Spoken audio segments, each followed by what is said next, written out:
So Dr. Adam Smith grew up in a small town in South Dakota in the US, but became fascinated with the ocean and marine biology through National Geographic magazine articles and the Discovery Channel. As an undergrad, he volunteered to help with research projects on acoustic communication in frogs.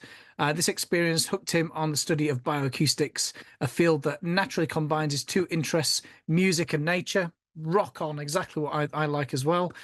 In 2011, Adam received his PhD in zoology from the University of Hawaii, where he studied hearing and echolocation in marine mammals. He then spent the following year on the Fulbright Fellowship studying the acoustic sensory ecology of Atlantic puffins in Iceland. And Adam is currently a postdoctoral investigator at the University of Southern Denmark, where he continues to research seaburst acoustics and studies the auditory dynamics of biosonar in toothed whales. So I shall pass you over to Dr. Adam Smith. Hi, everyone. Thank you all so much for tuning in, and a huge thanks to Wildlife Acoustics for hosting and inviting me to be a part of this webinar. So for the next 20 minutes, I'm going to talk to you a bit about our research into the acoustic sensory ecology of diving Alcid seabirds. Now, this has been a highly collaborative project, so I really want to acknowledge and thank the project collaborators and co-authors, as well as our funders, the Fulbright U.S. Scholar Program and the U.S. Navy's Living Marine Resources Program. So we'll jump right into things. The primary impetus for this research is the widespread concern about anthropogenic or human-made noise. Anthropogenic noise is pervasive across both marine and terrestrial environments, and there's a growing awareness that noise has a variety of effects on a variety of animal taxa. And this includes birds. So birds are well known for their acoustic communication, and there's been a fairly significant amount of research on anthropogenic noise impacts on terrestrial birds. But there are a lot less data on noise impacts on seabirds, despite the fact that 25% of seabird species are listed as threatened, and this makes them the most imperiled group of birds. Now, seabirds face other pressures, of course, that are likely more detrimental for their population numbers than noise, but anthropogenic noise constitutes an additional stressor that they face in multiple media. And the few studies available do provide evidence that seabirds can be disturbed by even low-level noise. However, there is a lack of baseline data encompassing the overall acoustic umwelt of many seabirds. I'm referring here to fundamental data such as hearing abilities, vocalization characteristics, auditory anatomy, and the typical soundscapes they encounter in their various natural environments through which they traverse. And these types of data are fundamental towards establishing noise impact thresholds and criteria for protection and mitigation. Now, one group of diving seabirds that are data deficient are the Alcids or auks, and this encompasses 21 extant species in the family Alcidae. They are pelagic seabirds that spend the majority of their adult life on the open sea, and then they go ashore only for breeding. Like many seabird species, they exhibit a number of life history and breeding traits which may result in increased susceptibility to disturbance. This includes things like late sexual maturity, high nest site and burrow fidelity, monogamous breeding at localized colonies, and they typically lay only a single egg per yearly breeding cycle. The distribution of auks is largely limited to cooler northern waters, including the Arctic. These coastal areas where they nest, as well as their foraging grounds out on the ocean, have significant overlap with areas of human use and interest. And this includes shipping lanes, fishing grounds, logging operations, waterfront land use, as well as naval bases and training areas. So due to the effects of climate change and reduced Arctic sea ice, anthropogenic encroachment in the Arctic is predicted to accelerate, which will increase Alcid exposure to human noise sources at these high latitudes. So our project has been studying multiple aspects of Alcid acoustic biology, including hearing measurements, anatomical analyses, and the use of passive acoustic recordings to study soundscapes and vocal behavior. The overall goal of this project is to collect baseline data on these acoustic systems with an eye towards providing data that can be used to create criterion of noise susceptibility and predicting impact thresholds. For the rest of the talk, I'm going to focus mostly on the soundscape portion of this project. One of the most common ways in which soundscapes are being studied and used today is as an assessment tool for monitoring biodiversity or ecosystem health. But one of our primary focuses has been to study soundscapes in an effort to better contextualize and understand other aspects of Alcid acoustic biology, specifically their hearing and vocal communication. I unfortunately don't have enough time to talk about all the different aspects of the project, but I'll try to give you an idea of what these soundscapes sound like, and then a quick intro into one of the ways that we're analyzing how it may relate to their acoustic biology. So our research has focused on 3 Alcid species in particular. We have the marbled murrelet on the left, the common murre in the middle, and then also the Atlantic puffin on the right. The marbled murrelet is a small, long-lived Alcid that nests solitarily in old-growth forests of the Pacific Northwest. And so we collaborated with some colleagues to study murrelets in Auk Bay, Alaska, where breeding pairs of the species are readily found during the summer season. We deployed a Wildlife Acoustics SM4 recorder in an old-growth forest near a documented murrelet nest on the ground from previous years, and we recorded 5 days of soundscapes. The other species we studied was the common murre, which is a colonial nesting seabird that nests in large groups on exposed cliff ledges. It's not endangered, but the species is broadly distributed across the northern subarctic, and they're receiving a lot of research attention as sentinel species regarding the potential impacts of climate change. They're also one of the deepest diving seabirds out there, diving to depths of up to 150 meters. And so these factors make them a great species for comparison with regards to auditory and acoustic data. To study the murre, we traveled to a place called Latrebjarg, which is a location in western Iceland. If you're a birder, or if you've never been to Iceland or Latrebjarg, I highly recommend it because it's pretty fantastic. It's a 14-kilometer long section of sea cliffs that's a breeding area for 7 key seabird species in Iceland, including 4 species of auk, and it includes over 1.4 million birds per year. The murres themselves nest in close-quartered and large groups on exposed cliff ledges, while other auk species nest in crevices or in burrows towards the top of the cliffs. So we deployed a recorder with external microphones right at the top of the cliff as close as we could get to a murre ledge, which recorded data for 53 hours. And last but not least, the Atlantic puffin has a similar ecology to the common murre. They likewise nest primarily on sea cliffs. However, they build their nests in deep burrows within the soft soil layers at the top of the cliffs, and these burrows can be quite densely packed, as you can see here in this picture. Now, our puffin study site was a small peninsula in North Iceland called Tjörnes. We chose this site because it's a smaller local population that's off the beaten path for most tourists, and therefore was likely not interfered with too much by anthropogenic noise. And we also had additional funding to study this site for 2 years instead of the short-term soundscapes like I described for the other species, and so this offered some longer-term data collection in comparison to those other species. Now, the site occurs along sea cliffs, just like at Latrebjarg and the common murre, but there is a much higher density of puffin burrows at the top. And so we used multiple SM4 recorders for this study, placed around the peninsula, with one channel recording at the mouth of an individual puffin burrow. And then we used the second channel of each recorder to record sounds from within those same burrows. In total, we recorded data over 2 different years and nesting seasons, totaling over 5,000 hours of recordings. So what do these environments sound like? First, we'll have a quick example of the soundscape in the old-growth forest of the marbled murrelet nest located about 1.5 kilometers outside of Juneau, Alaska.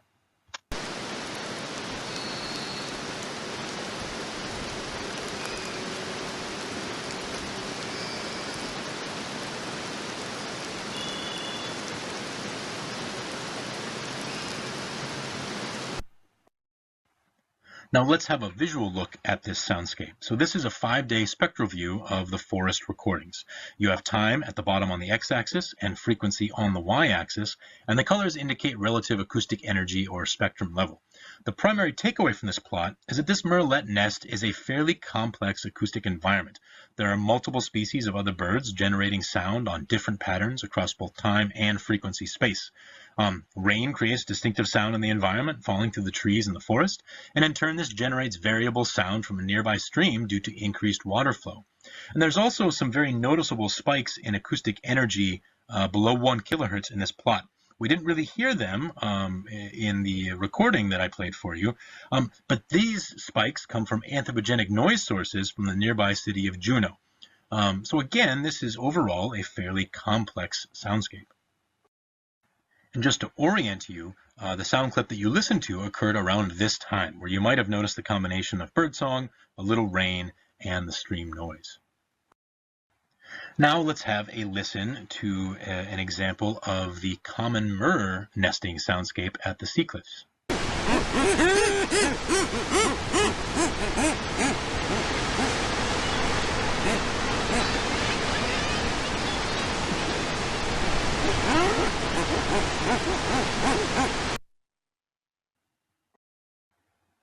Now that's a bit of a different sounding soundscape than what you heard for the marbled murrelet.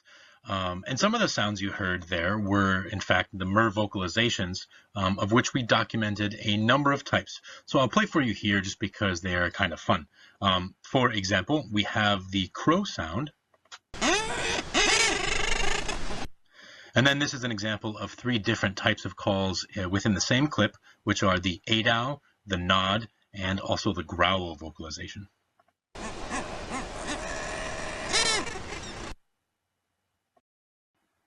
So overall, these common murres have a little bit of a different nesting environment than what we heard before. And here's a visual plot of that soundscape. Notably, the recordings sound fairly complex, but visually this soundscape appears to be a lot more homogeneous. The primary feature you might notice are some longer phase undulations here in the broadband acoustic energy, which is most salient there at the higher frequencies. Essentially what's happening is the sound of the waves crashing on the cliff below really dominates this soundscape. So how do these soundscapes compare in terms of their overall intensity and what's really driving any patterns we see? These plots here show the mean sound levels over time across a bandwidth from 100 Hz to 10 kHz. And when you compare them side by side, there are some noteworthy observations. For one, despite its increased complexity, the old-growth forest areas where murrelets nest are a fairly quiet environment with low levels of overall noise. In comparison, the noise levels of the murre cliff are about 10 to 15 dB higher on average. At the murrelet site, there was also clearly a strong diel pattern in the sound levels, which was driven both by human transportation and bird vocal activity. But that pattern very clearly was dominated by a day-night cycle. On the other hand, there was no anthropogenic noise in any of the murre recordings, and the large sound level changes were on more of a 12-hour cycle than a 24-hour cycle. In fact, there was a clear correlation between the sound level patterns and some oceanographic parameters, such as the tidal height and the ocean swell height, as measured from a nearby offshore buoy. So the sea cliff soundscape of the common murre is really dominated by variation in geophonic sound sources, such as the sound of waves crashing on the cliff due to tidal changes and storm surges. And what about the puffin? So first let's listen to what was recorded on the puffin cliff.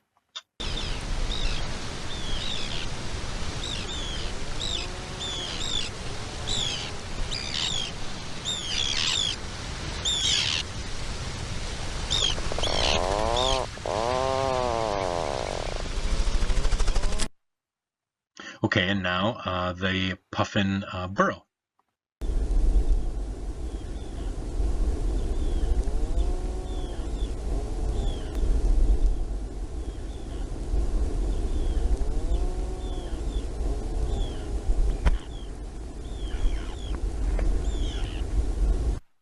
So those 2 clips both occurred at the exact same points in time, but you probably heard that they definitely sound a little bit different, which I'll come to in a moment. So the loudest of the calls that you heard in those recordings come from puffins. We documented a number of different puffin vocalization types, and I'll go ahead and play for you because, again, just like the common murr, they are quite fun.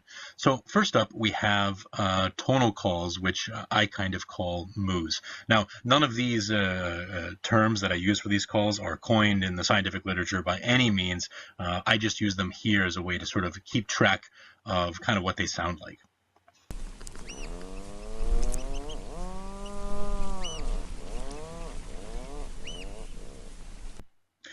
They also produce a call which I call the grunts.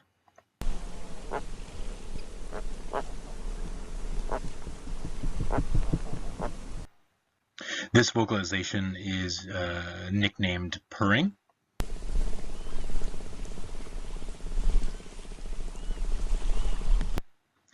This next vocalization I call croaks because they pretty much sound exactly like a frog.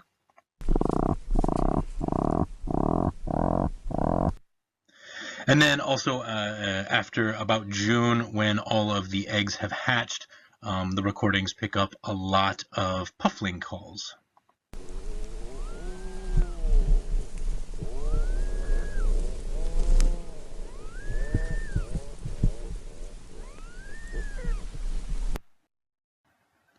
So again, a different type of soundscape environment and different type of vocalizations from the puffins compared to the other species.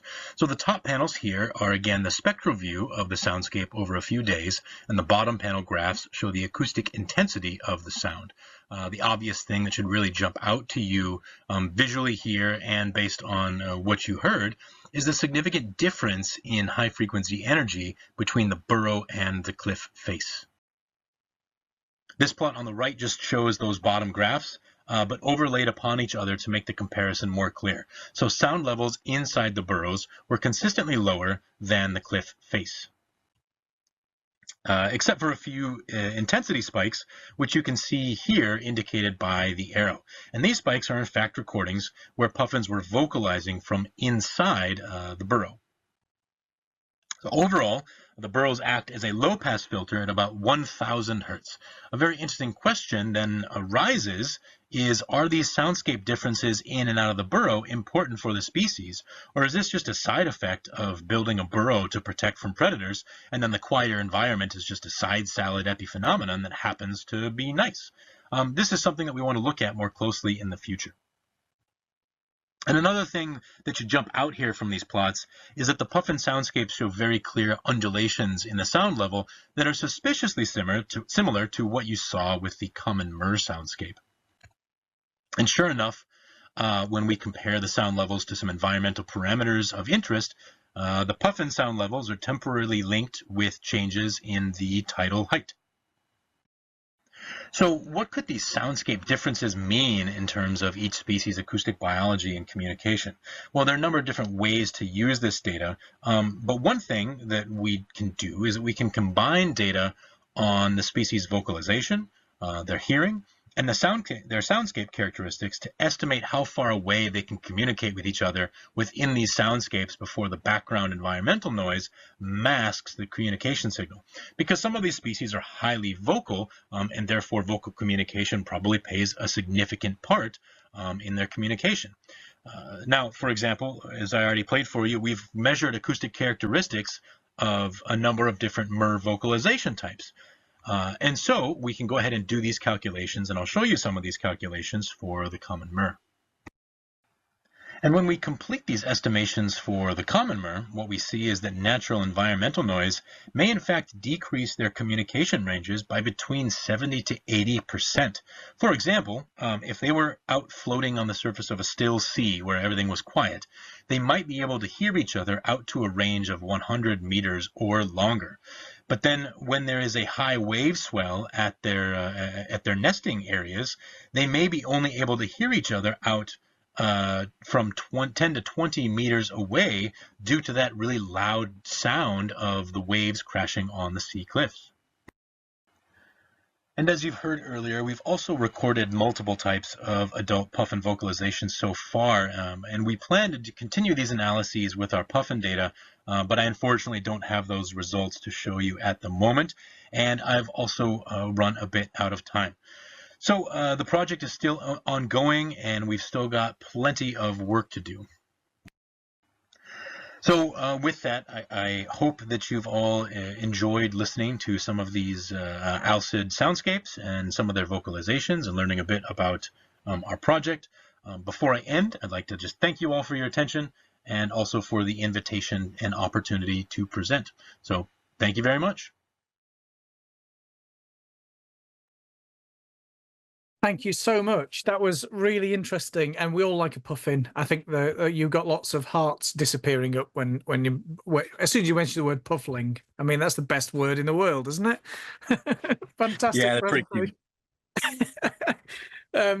We do have. I mean, one of the things as well, which again Sergio was battling against, and you're battling against, is you're trying to pick out vocalizations against a wall of noise, in effect, and which is always probably one of the most difficult things you can do. And it's kind of like, well, how far away can I pick those things up? And it's, yeah, I know it's a whole point of your research, but yeah, it's a tough task that you're trying to do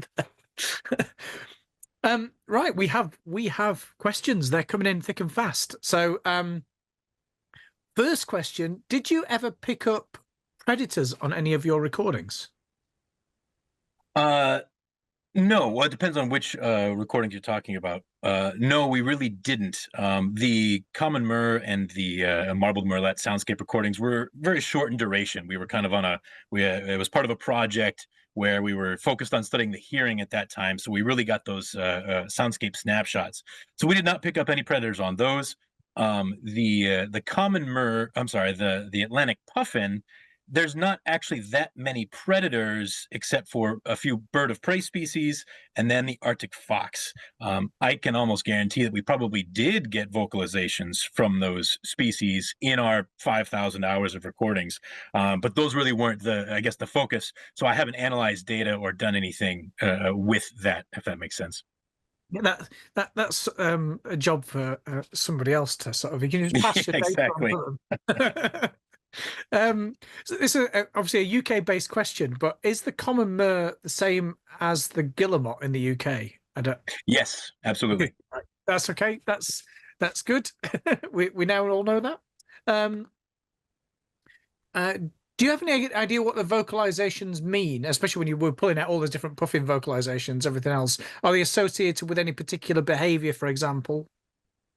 So we don't know that for any of the three species that I talked about. So that's a difficult question to answer is, what is the information content of the sound? Why do they use it? And so there's different ways that people can go about addressing that question.